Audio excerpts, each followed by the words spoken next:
We're here in the sitting room of the Hope Scott wing, so we're in the 1850s extension of Abbotsford, which isn't a space that our visitors get to see very often.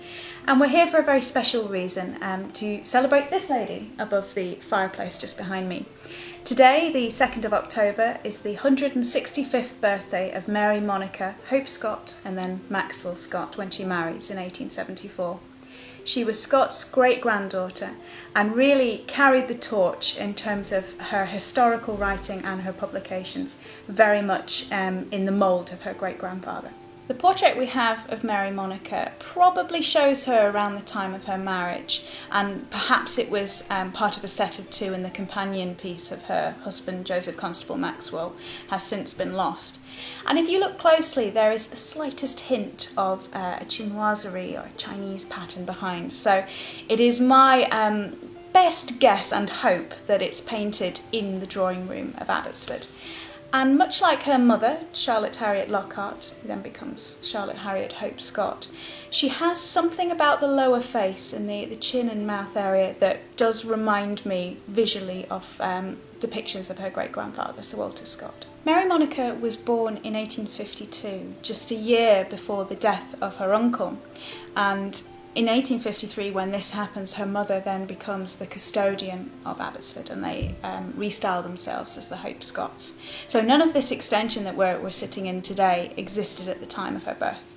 Mary Monica, as a young child, was a little bit terrified of her venerable grandfather, John Gibson Lockhart, who was so famous for writing a groundbreaking biography of his father-in-law, Sir Walter Scott. And her very early memories and perceptions of him were as this sort of ailing man lying in his sick bed. It's not until after, a long time after his death, when she starts to write her own historical fiction, that she picks up that biographical torch of her grandfather. So through her writing, she's honouring and exploring the legacy of both her great-grandfather and her grandfather.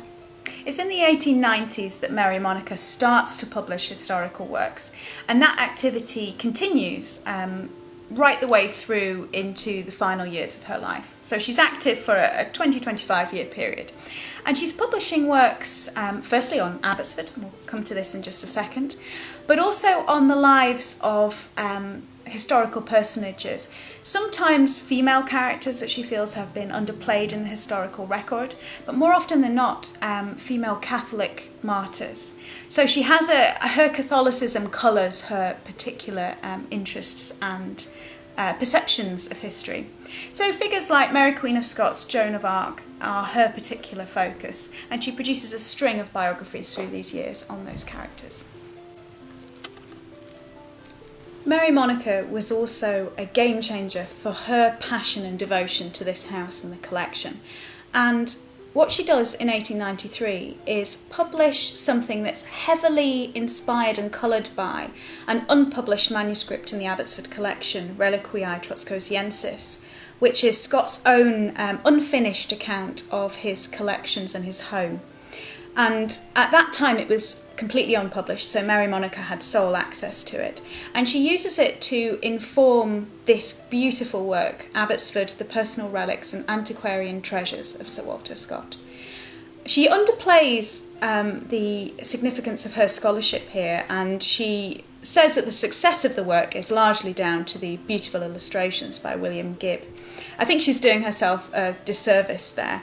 This is a wonderful book, and it's still actually used very heavily by myself. I have a copy by my bed at home because it's a great repository of information, not all of which you find in Scott's letters, of the stories about particular objects that had come down through the family line that are otherwise undocumented elsewhere. What they do show wonderfully is lost detail, so whether it's engraving and etching on some of our military objects.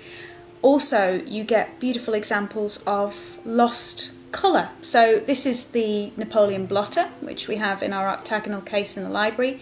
And one side, the underside of the blotter, is still this wonderful vivid green with the glorious gold thread detail. But the side that's on view to the public is very much muted through 200 years of light damage. But Gibb here portrays it in all its glory, looking almost as good as new. So it just shows what a difference, you know, the best part of 150 years can make in the lifespan of something like this with textile elements. And the plates are so accurate in terms of detail that you can walk around, particularly with the arms and armour, and just pick something out of an entire wall of display based on how accurate Gibb's illustrations are. And that is an absolute joy. I hope that's given you a sense of how Mary Monica's presence, 165 years after her birth, still very much lives on, and how important her research was in the 1880s and 1890s to our understanding of Abbotsford and its collections. Happy birthday, Mary Monica.